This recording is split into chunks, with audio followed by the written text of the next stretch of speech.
Welcome back, everyone. Welcome back. Good to have you here for the last part of this afternoon.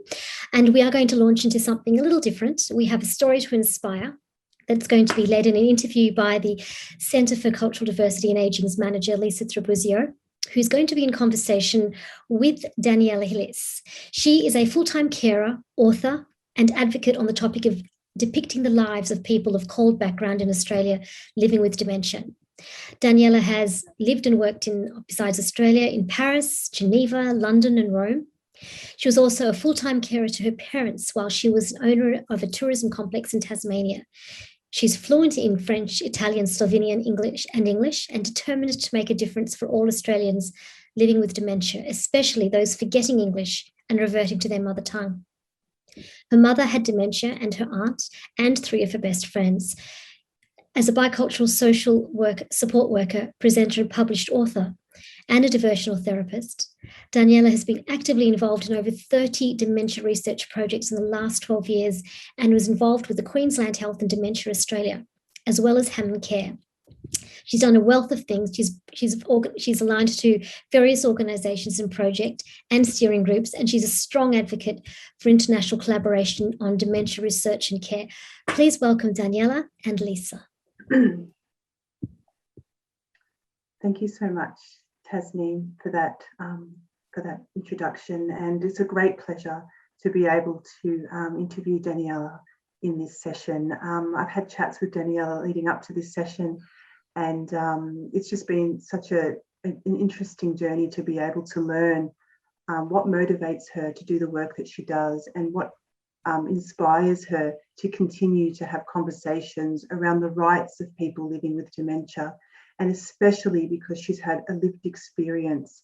So it's just been such a pleasure to be able to engage with Danijela. So welcome, Danijela, to this session today. We're going to be talking about your book, Forget-Me-Nots, which is your third book in relation to your advocacy work around dementia and the rights of people living with dementia. So tell us about the stories in your book. We know that there are 5 stories in your book. Why did you choose these stories? How did they come about? And what were some of the key themes that emerged across the stories and the people's lives that you interviewed for your book?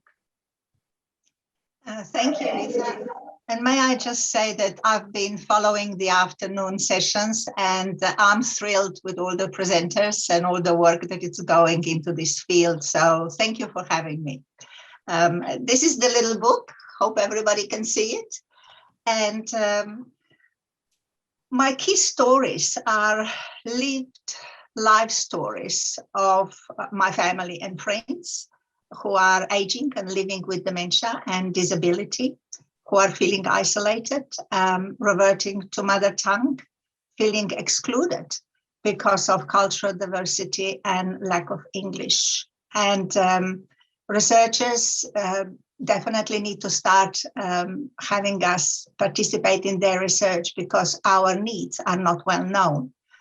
I also wanted to help our community to get to know my people, the problems we face, so that we can all work together to improve quality of life and quality of care by embracing cultural safety. My heroes, well, the famous one is my mom, and I've got her picture here. My auntie, my friend John, who's caring for his wife. My friend Olga, who was moved from Australia to an overseas country to be closer to her family after her diagnosis of dementia. But what her family forgot is that this displacement into a new country where she knew no culture or no language was terrible for her. And so the other one, the last of the 5th story, it's my tailor, as I call him. It's the Polish gentleman I got to know through my work with Migrant Resource Center in Tasmania, who reverted to mother tongue, but still spoke fluent German, Croatian, Italian, and so on. And yet, poor man was totally not understood in the nursing home where he lived. This is the problem that is so dear to my heart, people who are not understood. And I think above all, I am working towards the day where we will have the acceptance of all of us, of each one of us, because while we are all different, our human rights are very equal, and we forget that. Yes, Danijela, that's absolutely right. And I can really hear the compassion in your story and your voice and your resources, and how you've leveraged off your experiences to promote human rights. Acknowledge that. We appreciate you. So in the book, you refer to your mother as your princess.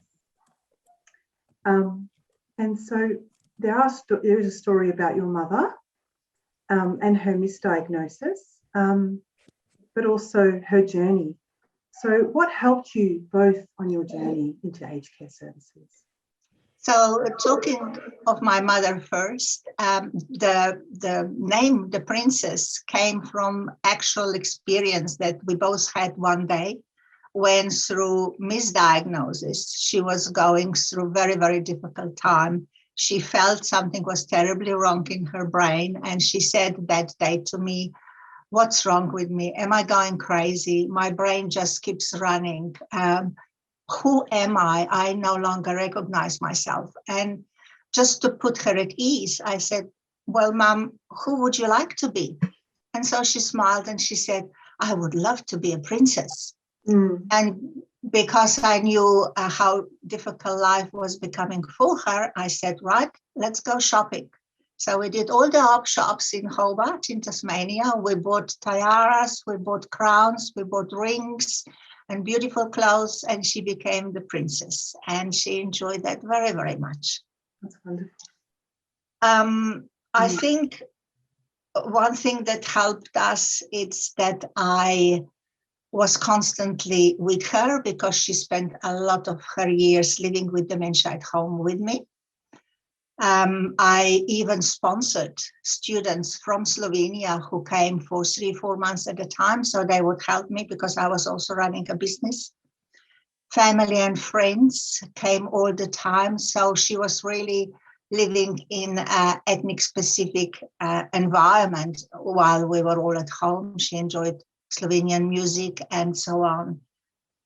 I think she was one of the lucky ones because of all that, while she was able to forget her 2 wars, the abuse, the hunger of the wars, because of dementia, and because she was in the loving environment. While my auntie, on the other hand, she suffered from horrific memories of trauma and war and had hallucinations and delusions. So every story is different. Yes. Once my mother moved into a nursing home facility, even though we carers don't usually find many positives to tell you about, they always are a few. And in my case, one of them was the fact that the facility was close to our home, so that I could be with Mom within 10 minutes if she needed me. The other one was that I could pick her up every day in the mornings and bring her back in the afternoon. So she had lunch with me at home.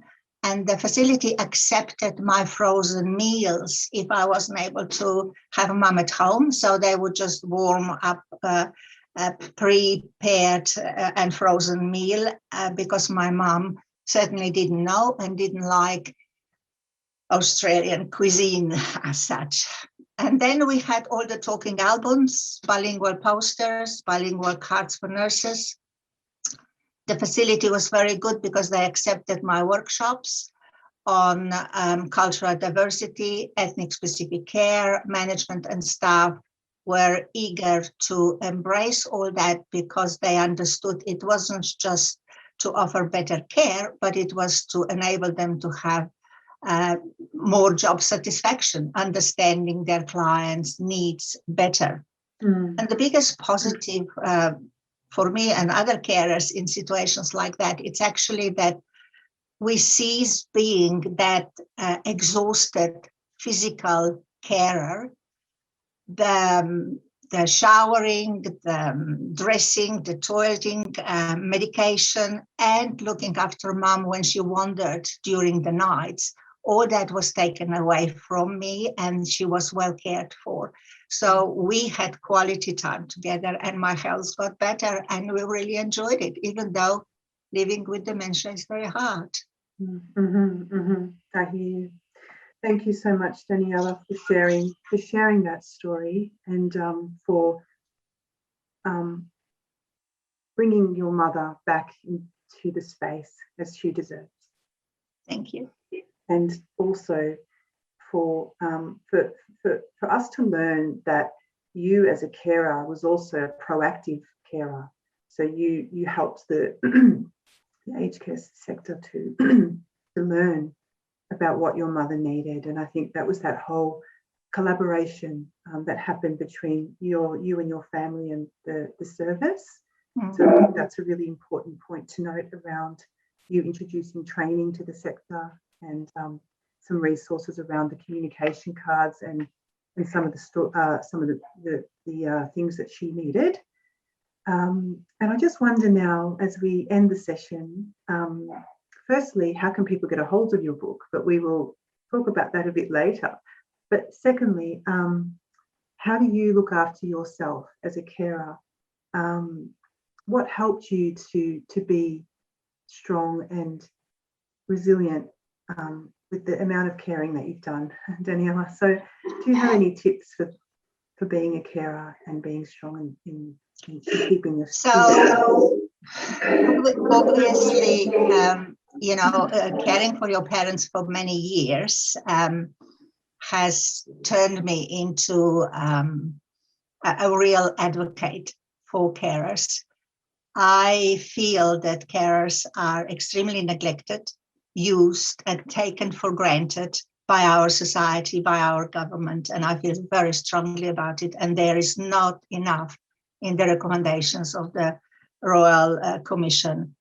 I too, for the first 2 or 3 years that my parents came into my care from overseas, I was bewildered, I was angry, I was lost, I was feeling a victim. I was saying, why me? What have I done to deserve this? It was just too hard. And I honestly contemplated ending my life, which I'm not afraid of saying. Also, the fact that the roles were reversed. My mom, because of dementia, was happily saying, God loves me because he gave me Danijela to look after me. And so, it was all very, very hard. But then luckily, I learned about Carers Australia, Carers Tasmania, and their services, Dementia Australia. I accepted a lot of counseling, self-help books. I went into retreats, and I became more resilient. And I learned that my parents lived through 2 wars, and surely I was able to give them some happiness before it was too late for them. And I was grateful that we were given this opportunity. But in reality, what I think is that the government and our policymakers, our society as a whole, must change the attitude. We need to respect, reward, and support our family carers more than we do. And because it's all about money, I'm sorry to say, the more funding we invest into our carers, the more their health will be good, and the support they give to our loved ones at home will be able to continue for many more years, which means that the less as a country will need to be spent on the nursing homes, which nobody wants anyhow. And what really helped me, and I will probably finish with that, it's a saying from Mother Teresa, who said, it's not how much you do, it's how much you love you put into doing it. And we carers care with love, and so we survive. Thanks, Lisa. Thank you, Danijela. And may we love each other, and may we love ourselves. Thank you, Danijela, very much for that. Hope you have a lovely night. Take care of yourself. Thank you. There's been a lot of comments to people saying, thank you for sharing your story. It's the power of storytelling, isn't it? It's not always in our cerebral mind, in our little thing here. It's here too, isn't it? And it's our life experiences. So again, thank you. Thank you for having me.